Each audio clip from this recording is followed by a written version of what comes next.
अच्छा हम नाजायज बोलते चाचा।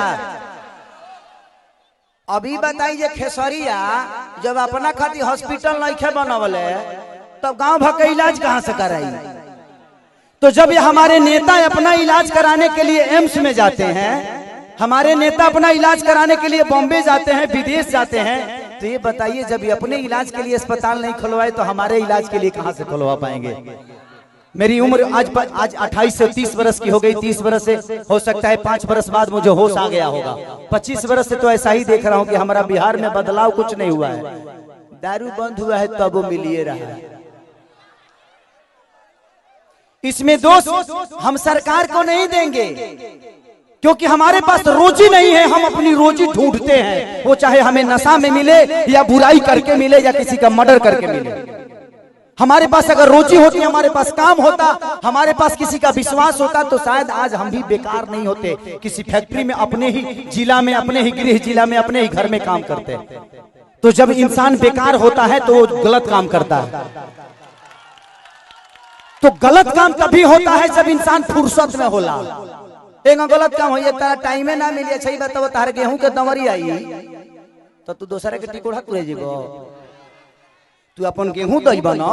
तो जब हमारे पास अपना वर्क होता, हमारे पास फैक्ट्रियां होती, तो आज हमारे भी घर की औरतें अपने पति के साथ रहती। ये अपने पति के लिए तरसती नहीं कि होली में आएंगे तो दीपावली में आएंगे। आज हम अपने बच्चों के साथ होली मनाते, दीपावली मनाते। हमें दीपावली मनाने के लिए किसी का परमिशन लेना पड़ता है, किसी से लेटर देना पड़ता है कि सर हमको जाना है अपने बीबी के पास, छठ आ गया है। तो हमें तो त्योहार मनाने की भी आजादी नहीं मिलती है। ऐसे राज्य में हम पैदा हो गए हैं। हमें ऐसे राज्य से नफरत नहीं है, लेकिन यहाँ के सिस्टम से मुझे नफरत है कि यहाँ के सिस्टम हमें कहीं का नहीं छोड़ा, कहीं ले ही नहीं गया। इनका एक ही काम है कि जब बाढ़ आई ना, इलेक्शन के बाद हमें इलो रोज मिली। अगर इलेक्शन बा जहाँ बाढ़ आई कि चिवड़ा खात खात पेट मॉल हो जाए, खूब खाए बरवा चिवड़ा।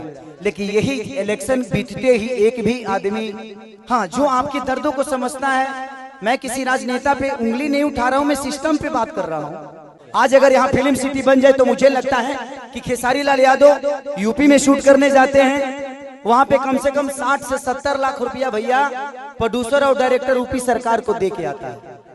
वहां कम से कम 300 लोगों को रोज रोजी मिलेला। रोज कलाकार हो जी पैदा होले, रोज कलाकार काम करेले। लेकिन बिहार सरकार के कोनो चिंता नहीं है। ये बताई खेसरिया चाहे जितना भी संपत्ति बनौले बा बॉम्बे में बनौले बा, अगर वह चीज बिहार में रही तो खेसरिया का सारा संपत्ति बिहार में रही ना, हम अपना परिवार के, अपना भाई लोगों के साथ रहते। तो हमके भी तकलीफ होला, हमके भी अच्छा ना लगे कि हम दूसरा शहर में जाके, दूसरा राज्य में जाके दुगो रोटी कमाता नहीं। हमके शर्म लागेला दूसरा के जगह काम करे में, लेकिन क्या करी जब हमारे खेत बंजर हो जाए तो घर हर तो दूसरे के खेत में नहीं चलावे के पड़ी हमके। और हमारा खेत बंजर, हम किसान हो के भी इस खेत को आबाद नहीं कर पा रहे हैं, तो गलती हमारी है। गलती हमारी ये है कि हम जब इलेक्शन आता है तो खाली दो फ्रूटी पिए लगे तो बटन दूसरा जगह चल जाता है। ये बताई खेसारी के बेटा बेटी ये खेसारी का लगे पैसा बा तो अमेरिका में पढ़ा दिए हैं, लेकिन सबका लगे वो सक्षम तो नहीं खे ना जब अपना बेटा बेटी का अमेरिका में पढ़ाई। तो बिहार में कितना लोग खेसारी बाजी? एक गो ना, एक नु खेसरिया बा।